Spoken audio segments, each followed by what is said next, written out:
E o grande espetáculo do 8 de janeiro versão Lula, o musical do fracasso, continua rendendo cenas constrangedoras. E olha que concorrência pesada nesse governo. Porque não foi só um evento vazio, foi um evento existencialmente vazio. Vazio de gente, vazio de autoridade, vazio de humanidade, vazio de sentido e principalmente vazio de vergonha. A Praça dos Três Patetas, dos Três Poderes, parecia cenário de filme pós-apocalíptico. Faltava só o Will Smith passando com um cachorro para fechar a cena. O tal povo, esse personagem que o PT vive invocando como se fosse um espírito ancestral, simplesmente ignorou o convite. O brasileiro olhou para aquele 8 de janeiro comemorativo e falou: "Não, obrigado, eu tenho boleto para pagar." E não foi só o povo que deu bolo, não. Os presidentes do Senado, da Câmara e do STF aplicaram no Lula aquele famoso "depois a gente marca" e nunca mais marcaram. O homem ficou tão prevendo o fiasco que apelou para medidas clássicas de produtor de show fracassado. Chamou o ministro de férias, convocou servidor público, empurrou gente para a praça no grito do "vai lá, parece, finge entusiasmo". Mesmo assim, não colou. As imagens escaparam, e quando a imagem escapa, meu amigo, a narrativa morre afogada. Trazendo as crianças, ó, os militantes. Aqui, ó. Ó. Olha aí, ó. Trazendo os militantes. Esse aqui é a manifestação orgânica deles.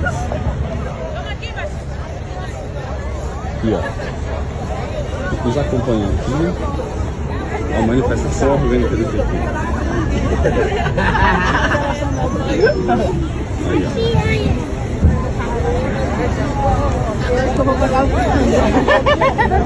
vou ter até uma vez. Vendo aí, ó. Ó, a filhinha pra receber. A Globo tentou ajudar, tentou mesmo. Aquela descida da rampa com câmera fechada parecia filme de terror psicológico.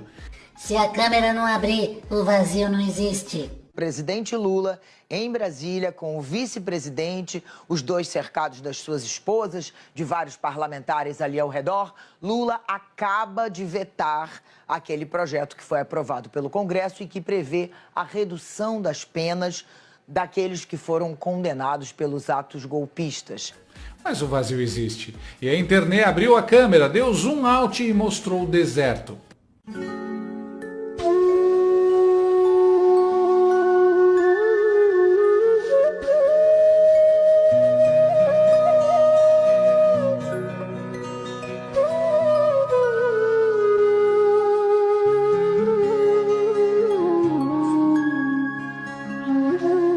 Foi ali que ficou claro.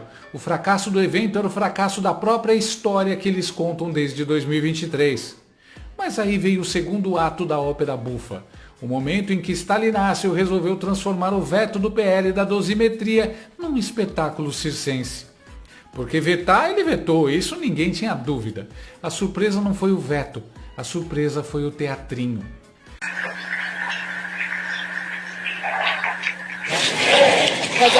Neste momento, o presidente da República, Luiz Inácio Lula da Silva, assina veto integral.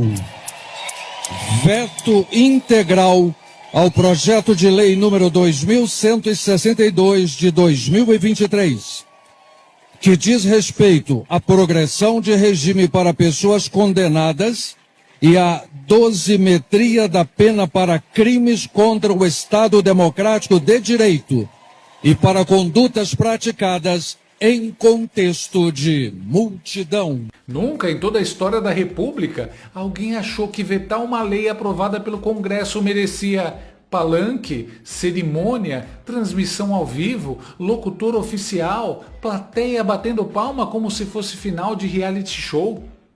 Parecia final de temporada de novela ruim.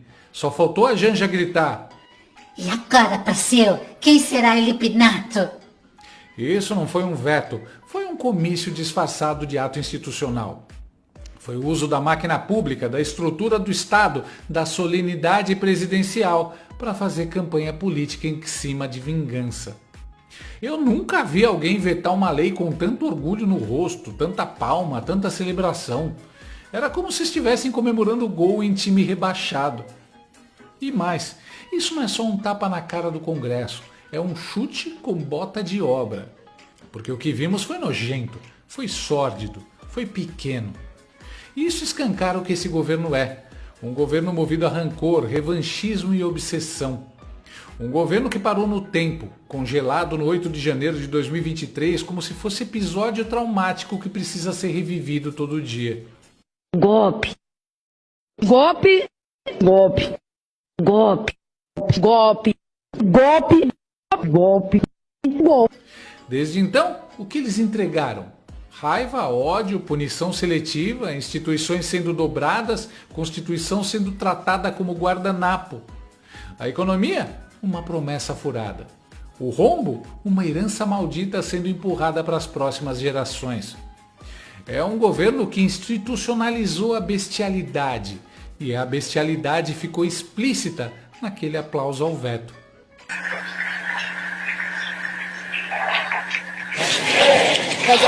Neste momento, Aplaudir veto de lei que reduz pena dentro do que já está na legislação é celebrar o abuso como se fosse virtude. O Bananil está paralisado não por golpe, mas por perversão desses caras. E o mais constrangedor, nem a velha imprensa consegue mais fingir normalidade. Aí entra ela, a torcedora símbolo do PT e manicure dos 9 dedos do Lula, Mortadela Lima. A mesma que recentemente debochou da queda de Bolsonaro e riu de um episódio de saúde grave, mostrando que empatia não consta no currículo. Quem foi que caiu da cama e sofreu um trauma craniano? Dessa vez, ela resolveu fabricar realidade para justificar a crueldade do veto. Inventou que a Débora do Batom foi condenada por obstrução de justiça. Mentiu com uma tranquilidade assustadora. Oi? Só a Dani vai comentar, diga lá, Deixa Dani. Não, é rapidinho, é só porque como ele me citou, o Fux, oi Fux, bem-vindo, trazer só 2 esclarecimentos. Primeiro, a Débora do Batom, ela foi condenada por vários crimes, inclusive por obstrução de justiça, porque prestou informação falsa em depoimento, foi condenada em definitivo, mais de 14 anos de prisão, mas já está em regime domiciliar, portanto, ela é muito citada sempre, né, mas faz algum tempo, já quase um ano, que ela...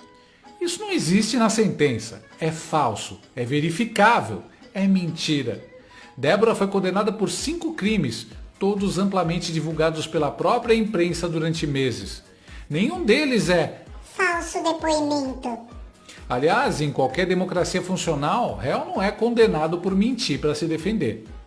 Daniela não errou. Ela criou um crime. Isso não é jornalismo, isso é militância travestida de microfone.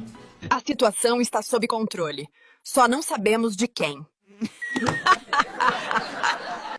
Ela mente sem base, sem prova, sem pudor.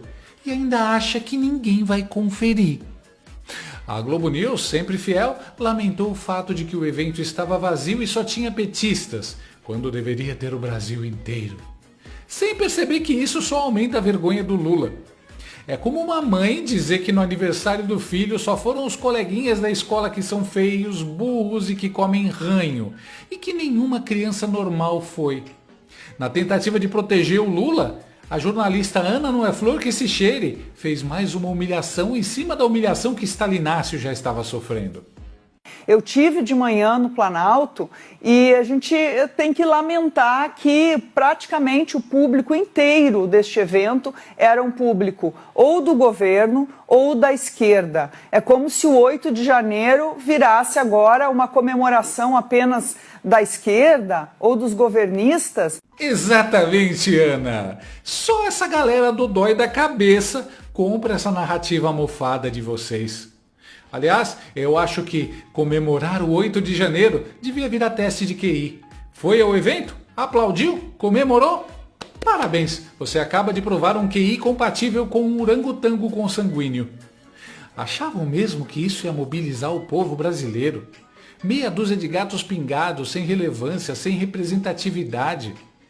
O desgoverno do ladrão e da primeira desgrama, do constrangimento, não cansa de passar vergonha. Eventos vazios, rejeição popular, isolamento político. Só